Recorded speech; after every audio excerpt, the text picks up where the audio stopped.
Hi, my name is Taylor Hayward. I'm the creator of Darkness card game. I design software interfaces and I've been doing design work for 20 years. So Darkness is a strategy card game. The mechanics of the game are unique. I haven't seen another game that has mechanics quite like this. It's very quick to learn. It takes about 2 to 5 minutes to learn. It's a great gateway game for somebody who hasn't played a lot of games before.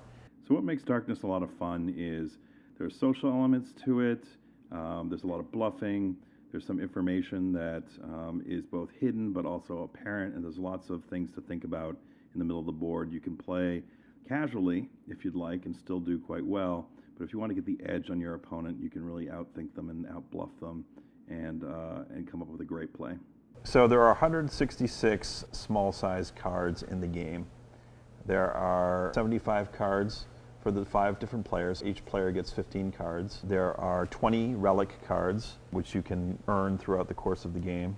And then there are 60 artifact cards that are placed in the middle of the table for people to win throughout each round. There are also 6 darkness cards in the game, and I'll go into what those do a little bit later. So at the beginning of every round, what you do first is you make sure that there are 4 relic cards at the top of the table. Next, you want to make sure that there are 10 artifact cards in the middle of the table. So the first thing you do is look through your hand and pick 3 cards that you want to have in front of you face down. And then everybody does the same thing at the same time. Then everybody flips over their cards simultaneously. Then everybody selects 2 cards and places it face down in front of them. And then everybody flips them over simultaneously. And then everybody takes 1 final card to place down in front of themselves and then flips it over. That's the end of the round. So everybody's placed down their cards in front of them, and then it's determined who gets all the cards in the middle.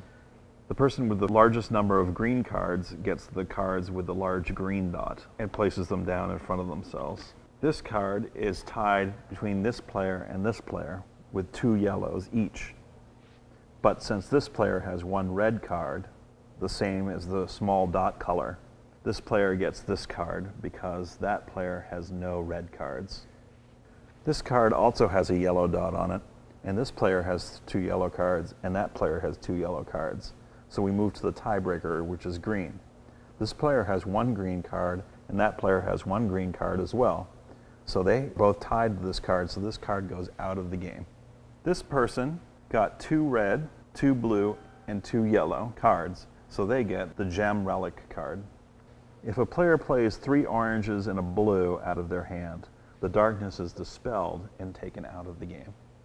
If nobody plays 3 oranges and a blue, the darkness gets activated and placed with the other darknesses in the veil.